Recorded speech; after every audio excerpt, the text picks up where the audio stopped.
Et donc, cette distinction opérée par Ferdinand de Saussure entre syntagme, l'axe horizontal, et paradigme, l'axe vertical, est tout aussi fondamentale que la distinction pour laquelle Ferdinand de Saussure est le plus connu entre valeur et signification et qui signe le début de la linguistique moderne.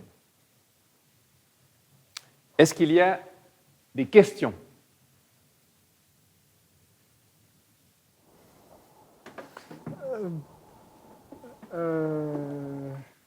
Eh bien, il y en a qui vont bien réussir leur examen de première année.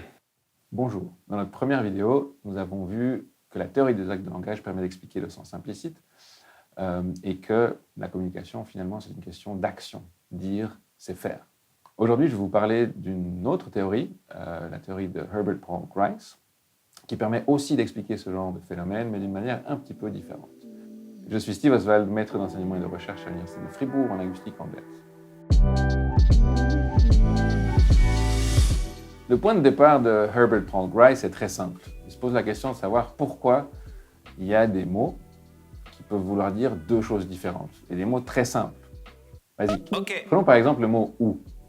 On peut l'employer de différentes manières et « ou » a un sens inclusif ou un sens exclusif. Par exemple, si je vous dis « cette institution accueille des personnes âgées ou des personnes blessées », si mon grand-père de 78 ans et qui vient de se casser la jambe va dans cette institution, ils ne vont pas le refouler.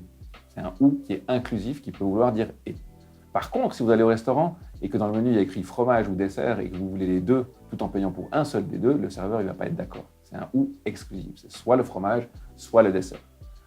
Le point de départ de Grice, c'est de savoir pourquoi un mot comme ça encode des choses différentes et pourquoi ça ne pose généralement pas de problème à quiconque de comprendre quel est le sens qui est intentionné dans le contexte où il est employé. Ça, c'est le point de départ de Grice. Et sa réponse, elle consiste à considérer deux choses. La première, c'est que la communication, c'est une histoire de reconnaissance d'intention. Lorsque je veux communiquer quelque chose à quelqu'un, je signale, comme je peux avec les mots que j'ai, avec mon comportement non verbal aussi, une intention de communiquer quelque chose. Et la personne qui est en face de moi, elle est censée reconstruire, reconnaître cette intention pour identifier mon vouloir dire, ce que je veux réellement dire à cette personne. Ça, c'est le premier élément. La communication est intentionnelle. Le deuxième élément, c'est que la communication est régie par un principe de coopération. Lorsque je dis quelque chose, lorsque je veux signifier quelque chose, je suis en train d'attendre de mon interlocuteur ou de mon interlocutrice qu'elle coopère pour comprendre ce que je dis.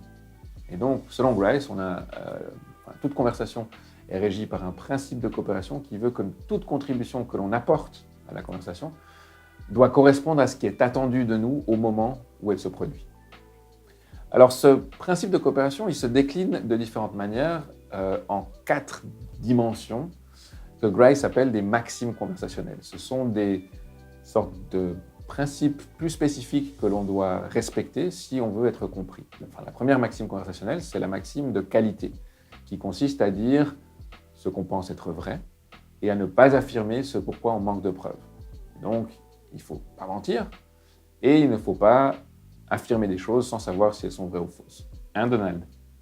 La deuxième maxime conversationnelle, c'est celle de quantité, qui consiste à dire ni trop peu, ni trop, dire juste assez pour que ce qu'on veut communiquer soit compris. Par exemple, ce livre, si vous me demandez de quelle couleur il est, et que je vous dis c'est un livre rectangulaire qui a un peu plus de 300 pages, qui a été publié en 2023, une couverture rigide, et puis il est bleu, mais je ne dirais pas qu'il est jaune ni vert. Non, il est bleu. Annoncer comme ça, évidemment, n'est pas très heureux, puisque j'ai donné beaucoup trop d'informations par rapport à ce qui était requis de moi. Troisième maxime, la maxime de relation ou de pertinence, qui nous demande simplement d'être pertinent, c'est-à-dire d'être pertinent, quoi. Et il y a la quatrième maxime, qui est la maxime de modalité ou de manière, qui nous demande en gros d'être clair. Être clair, c'est-à-dire être précis, être ordonné, structuré, ne pas être ambigu, et donc essayer de s'exprimer de la manière la plus claire possible. Par exemple, si je vous dis que le frère de ma sœur, dont les parents ont exactement 2 enfants, parfois à tort, ça veut dire que parfois j'ai tort.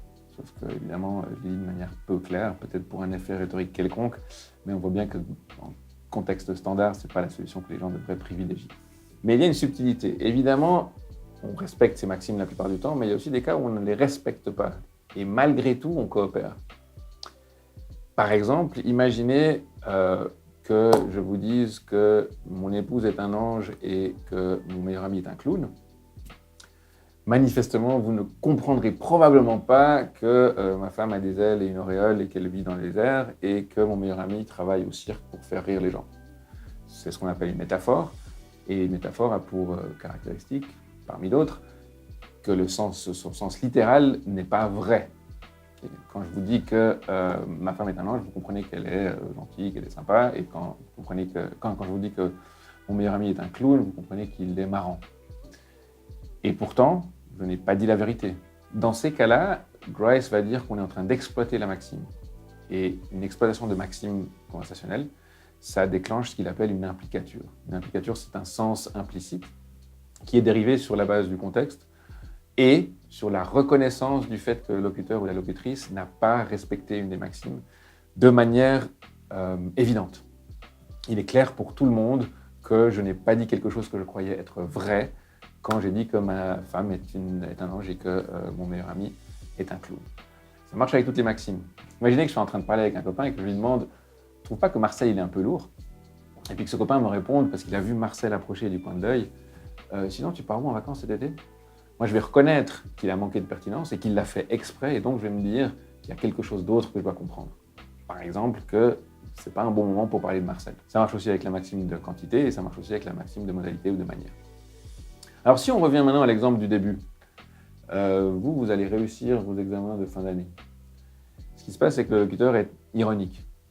Et s'il est ironique, c'est qu'il est en train de dire, en tout cas dans le cas qui nous intéresse, il est en train de dire l'inverse de ce qu'il pense vraiment, parce qu'il pense vraiment que l'étudiant ne va pas réussir ses examens. C'est évident pour toutes les personnes présentes dans la salle que le professeur ne pense pas vraiment que l'étudiant va réussir son examen. Et donc, il a exploité la maxime de qualité, ce qui a déclenché une implicature, et on a tous accédé à son sens implicite qui est « je me moque de vous parce que vous êtes un étudiant nul ». Voilà. C'est comme ça que ça marche. Avec la théorie de Grice, on voit donc qu'on peut expliquer le sens implicite par le recours à un système de principes qu'on est censé observer ou exploiter dans la communication, ce qui nous permet d'échanger et de reconnaître les intentions communicatives de chacun et de chacune. C'est un point de vue similaire à celui d'Austin et de Searle dans la théorie des actes de langage qu'on a vu dans la dernière vidéo, puisqu'on a cette idée que, d'une part, il y a un sens explicite, littéral, qui est donné, et puis il y a un moment un problème qui fait qu'on accède à un sens implicite qui doit être récupéré. La différence ici, c'est que Grice insiste beaucoup sur la question de l'intentionnalité et de la reconnaissance d'intention. Et c'est une direction qui a été explorée par la suite, non pas en prenant les maximes et le principe de coopération, mais vraiment en regardant la communication du point de vue des intentions que les interlocuteurs et les interlocutrices partagent et échangent. C'est une théorie qui a été utilisée pour parler d'humour, de différents phénomènes communicationnels. Il y a des gens qui ont postulé un principe de coopération spécifique à l'humour, il y a d'autres personnes qui ont postulé un principe de coopération spécifique à la politesse, avec des maximes spécifiques à la politesse. C'est une théorie qui s'est développée dans ce sens-là. Mais de nouveau, ce n'est pas la seule théorie pragmatique qui explique le sens, et en particulier le sens implicite. Mais excusez-moi, j'ai encore une question. Oui ? Est-ce que c'est vraiment comme ça que ça fonctionne de notre cerveau? Est-ce qu'on va essayer d'analyser le sens littéral d'abord, et ensuite, si ça ne fonctionne pas, on va essayer d'aller plus loin? Excellente question. Ça va être le sujet de notre troisième vidéo dans laquelle on va parler de la théorie de la pertinence, qui s'intéresse beaucoup plus à ce qui se passe dans notre tête, dans notre cognition, plutôt qu'aux principes qu'on pourrait imaginer gérer la communication. Générique. Clap.